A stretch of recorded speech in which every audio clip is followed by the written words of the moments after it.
ঘরে বসে যদি ঠোঁটের এইরকম একটা পরিবর্তন আনা যায় তাহলে কেমন হয় বলেন তো? হ্যাঁ, ঘরে থাকা কিছু জিনিস দিয়ে আমরা ঠোঁটের এইরকম একটা পরিবর্তন আনতে পারি।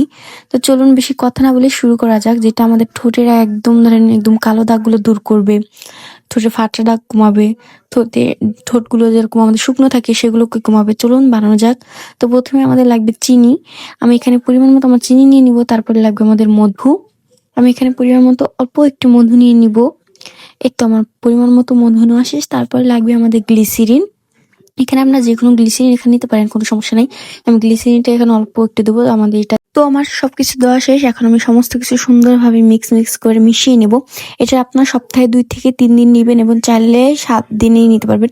7 দিন একটানা নিলে হবে কি আপনাদের ভালো একটা রেজাল্ট পাবেন। আপনারা আপনাদের ঠোঁটের কালো দাগগুলোকে কমাবে, ফাটা কমাবে, ঠোঁটে যে আমাদের শুকনো হয়ে থাকে সেটাকে কমাবে, ঠোঁটটা সফট রাখবে। ঠিক আছে?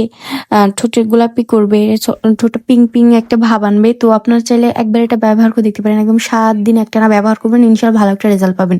এরকম ভিডিও পেতে অবশ্যই আমার সাথে থাকুন। পেজটা ফলো করুন, লাইক করুন, শেয়ার করুন, কমেন্ট করুন। বাই।